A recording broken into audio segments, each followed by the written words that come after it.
Հարգելի գործընկերներ, սիրելի հայրենակիցներ, այժմ գտնվում եմ Վաշինգտոնում, այստեղ փետրվարի 2-ից 3-ը կայանալու է միջազգային կրոնական ազատության գագաթաժողովը, International Religious Freedom Summit-ը,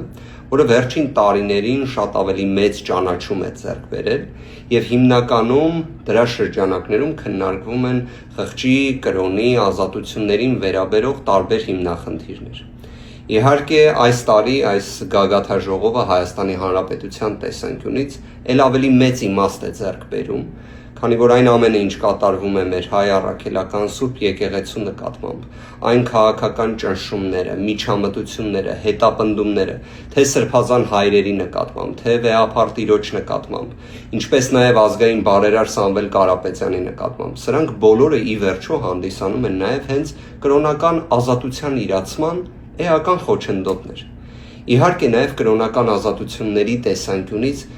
հնարավոր չէ չնշել նաև այն ամենը, ինչ մենք ունենք այս պայծրությամբ Արցախում։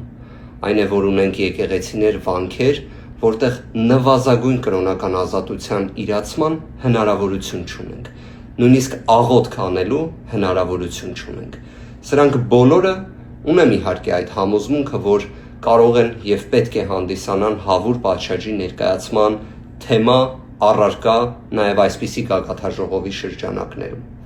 Փետրվարի 2-ից 3-ը տեղի ունեցող գագաթաժողովին նաև հնարավորություն եմ ունենալու ելույթով հանդես գալու։ Լրացուցիչ զարգացումների մասին ձեզ կտեղեկացնեմ, շնորհակալ եմ շատ, Աստված բոլորիս պահապան։